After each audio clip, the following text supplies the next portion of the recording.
बिस्मिल्लाहिर्रहमानिर्रहीम अस्सलामु आलैकुम व रहमतुल्लाहि व बाराकातुहू এইচকেসি এডুকেশন চ্যানেলের পক্ষ থেকে সবাইকে সুস্বাগতম।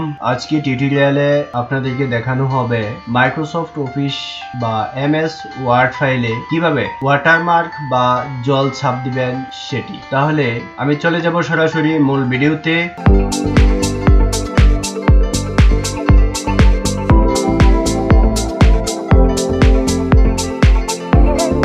কিন্তু কাজটি করার জন্য আমার কিছু লেখা বা একটি ফাইল ওপেন করা প্রয়োজন। তবে আমি আগে থেকেই দুটি ফাইলকে আমি ওপেন করে রেখেছি একটা কিছু লেখা দিয়ে, যেটা এখানে আমার অনেকগুলি পেজ লেখা আছে 418টার মতো। হ্যাঁ, এটাতে কোনো ব্যাকগ্রাউন্ড অর্থাৎ ওয়াটারমার্ক নাই, জল ছাপ নাই। ইচ্ছে করলে এটা যে কোনো কারণে আমি করে নিতে পারে। তবে এই ফাইলটাকে আমার নিজের মতো করে নেওয়ার জন্য একটা জল ছাপ বা ওয়াটারমার্ক খুবই প্রয়োজন আমার। যদি অর্থাৎ আপনাদের যদি একান্তই এমন কোনো ফাইল থাকে যেগুলি আপনারা প্রিন্ট করে কাউকে দিতে পারেন কিন্তু তাদের নামে দিবেন না, তাহলে আপনারা নিশ্চয়ই ওয়াটারমার্ক দিয়ে নিতে পারেন, জলছাপ দিয়ে নিতে পারেন, তাহলে কেউ কখনো সেটা চুরি করতে পারবে না। ওকে, তাহলে আমি এইরকম একটি ফাইলকে প্রথম ওপেন করে নিলাম। ওপেন করার পর আমি এটাতে একটি জলছাপ দিব। তার জন্য চলে যাব ডিজাইন মেনুতে। মাইক্রোসফট অফিস প্রোগ্রাম 2013 ইউজ করতেছি। আপনারা যেটা ইউজ করেন না কেন এইরকম এই অপশনটা পাবেন, পেজ ব্যাকগ্রাউন্ড। ওকে, পেজ ব্যাকগ্রাউন্ডের মধ্যে দেখেন এইখানে ওয়াটারমার্ক আছে। তবে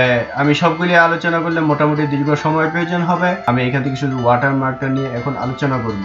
ওকে, তাহলে ওয়াটারমার্ক দিতে হলে আমি চলে যাব ওয়াটারমার্কের যে ছোট্ট একটি আইকন দেওয়া আছে নিচের দিকে, এরকম এরো বাটন দেওয়া আছে ছোট্ট, এখানে আমি ক্লিক করব। ক্লিক করার পর একটু সময় নেবে, দেখেন চলে আসছে এখানে ডো নট কপি বা অন্যান্য যেগুলি আপনাদের চয়েস হয় সেটা আপনারা নিতে পারেন। তবে আমি চলে যাব নিচের দিকে কাস্টম ওয়াটারমার্কে। ওকে, তাহলে আমার ইচ্ছা মতো আমি ওয়াটারমার্কটা দিতে পারবো। আমি ক্লিক করে দিলাম কাস্টম ওয়াটারমার্কে। কাস্টম ওয়াটারমার্কে ক্লিক করার পর এখানে দুইটি অপশন আছে, যার কারণে আমি আগে বলেছি যে আমি শুধু ওয়াটারমার্কটা দেখাবো, আরো দুইটা অপশন আছে সেটা আমি আপাতত দেখাবো না, ভিডিওটা লম্বা হয়ে যাবে।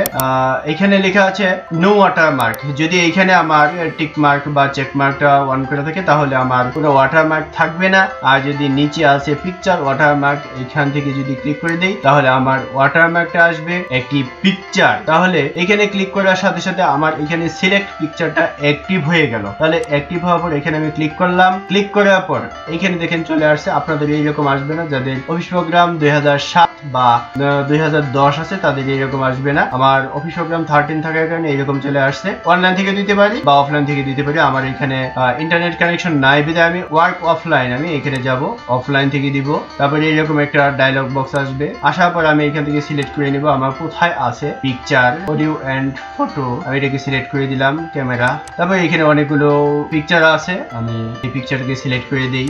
ওকে, ডাবল ক্লিক করে দিলাম, সিলেক্ট হয়ে গেল। এবং এখান থেকে যদি অ্যাপ্লাই করি দেখেন আমার ব্যাকগ্রাউন্ডে পিকচারটা চলে আসছে।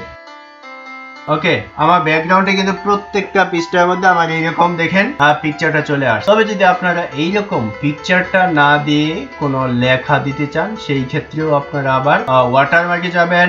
এইখানে গিয়ে আবার কাস্টম ওয়াটারমার্ক, অথবা আপনারা যদি রিমুভ ওয়াটারমার্কে ক্লিক করেন তাহলে আগের যে ওয়াটারমার্কটা ছিল সেটি কেটে যাবে। দেখেন এখন আর নাই, এখন আর ওয়াটারমার্ক নাই। তাহলে আমি লেখা দিয়ে ওয়াটারমার্ক করবো, সেজন্য আমি কাস্টম ওয়াটারমার্কে গেলাম এবং নিচের দিক থেকে টেক্সট ওয়াটারমার্ক, এটাতে আমি চেক বসিয়ে দিলাম। এখন আমার ল্যাঙ্গুয়েজটি থাকবে ইংলিশ, আর টেক্সট আমি যেটা লিখে দিতে চাই আমি আমার নামটা লিখে দিতে পারি হুমায়ুন কবির, আমি লিখে দিলাম। ফন্ট আপনারা যদি চেঞ্জ করতে চান আপনারা করতে পারেন। আমি একটা ফন্ট দিয়ে দেই নিচের দিক থেকে টাইমস নিউ রোমান, আমি ফন্টটা এটা সিলেক্ট করে দিলাম। সাইজ অটো দিয়ে দিলাম। আপনার ইচ্ছা হলে এখান থেকে কম বেশি যার যতটুকু প্রয়োজন দিতে পারেন। হ্যাঁ, তারপরে আমার এই যে ওয়াটারমার্ক লেখাটা আছে এটা কালারটা কিরকম হবে সেটাও আমি এখান থেকে সিলেক্ট করে দিতে পারবো। হ্যাঁ, এখানে নির্দিষ্ট কিছু কালার দেওয়া আছে। আগে যারা আমার অন্যান্য ভিডিওগুলি দেখছেন ওয়ার্ড ফাইলে লেখার কালারগুলি কিভাবে চেঞ্জ করতে হয়, ঠিক একই রকম এখান থেকে চেঞ্জ করতে পারবেন। যদি এখান থেকে কালারগুলি ভালো না লাগে মোর কালারসে যাবেন।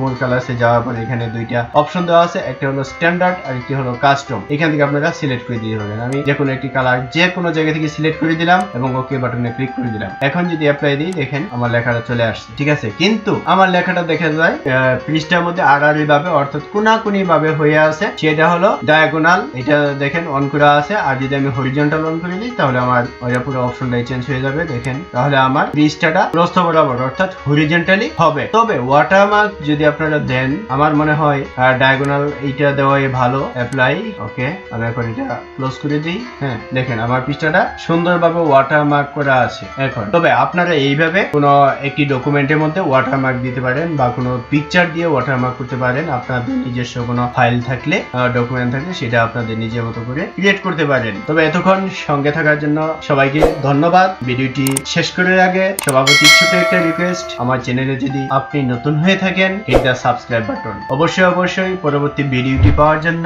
আমার চ্যানেলটাকে সাবস্ক্রাইব করে দিবেন এবং বেল বাটনটা অন করে রাখবেন। আমার ভিডিওগুলিতে অবশ্যই বেশি বেশি লাইক কমেন্ট চাই। আজ আর নয়, কথা হবে অন্য কোনো ভিডিওতে। সবার সুস্বাস্থ্য এবং দীর্ঘায়ু কামনা করে এখনই বিদায় নিচ্ছি। আসসালামু আলাইকুম ওয়া রাহমাতুল্লাহি ওয়া বারাকাতুহু।